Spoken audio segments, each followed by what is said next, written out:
We have crossed many waters, some forcing us into captivity and others leading to new opportunities. We have survived them all.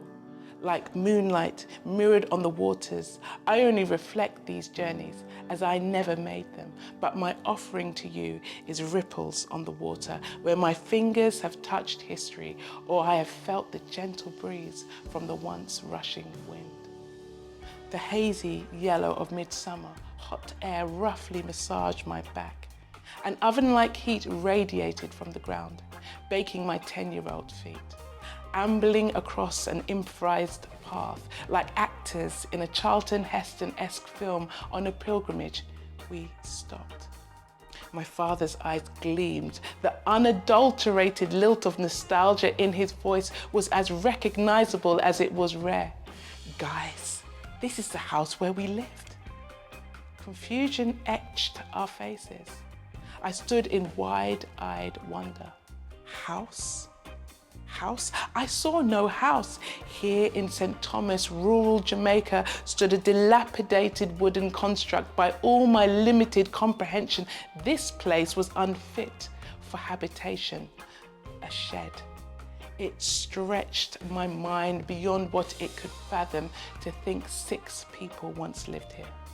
Dad stood vigil over the tangible remnants of a former life. Mum remained supportive behind shaded glasses. She was from Kingston and for her part hadn't experienced shack life. My younger brother said what we were all thinking. Dad, you were poor. 30-odd years later, I gently gather the fragments of memory from a dusty corner of my mind.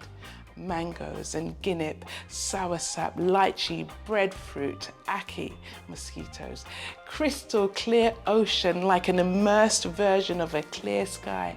But there, preserved in membrane, a treasured memory, stored like a photograph that hadn't been used. A home.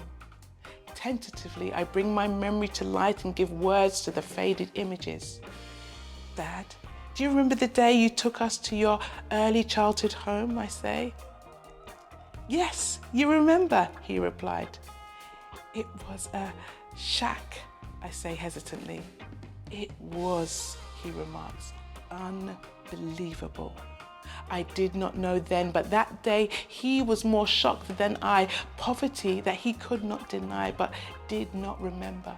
I was told when he returned home to England, Dad presented his father with a photograph. Daddy, he said, is this really the place where we lived in Jamaica? Did storm blow over the real place? Granddad looked at the picture. Yes, that is the place. In just 3 generations, life so changed that the second generation barely remembered poverty and the third generation only gazed on the remnants as a mere spectacle. I'm not sure how consciously, but Grandad escaped the aggressive jaws of British colonial rule, whose bloodied mouth, now almost toothless, had taken and ravaged and taken some more from the Caribbean islands and their people. As a young family man, Grandad heard the sound of the rushing wind. It whispered to him the vision of a better life for his family, and he and Grandma followed its call. The wind was so strong, so insistent, that like many, many families across the Caribbean, it separated families. Parents sailed or flew to Britain, leaving their children behind on the islands.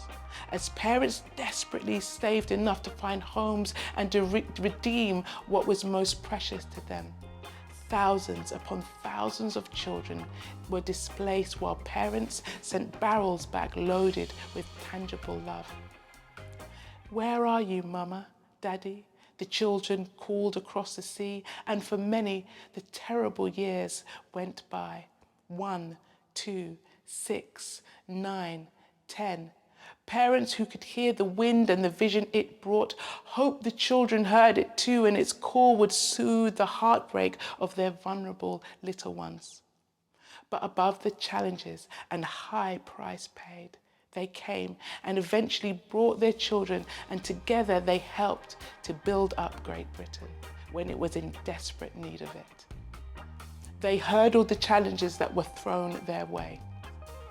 We of the African Caribbean diaspora are a noble and resilient people. Too often, others have defined us by the most challenging parts of our community. But we are rich in heritage and culture and have shown hard work, determination and zeal. We have crossed many waters, some forcing us into captivity and others leading to new opportunities. We have survived them all. We are evidence of the rushing winds. We are the legacy of the Windrush.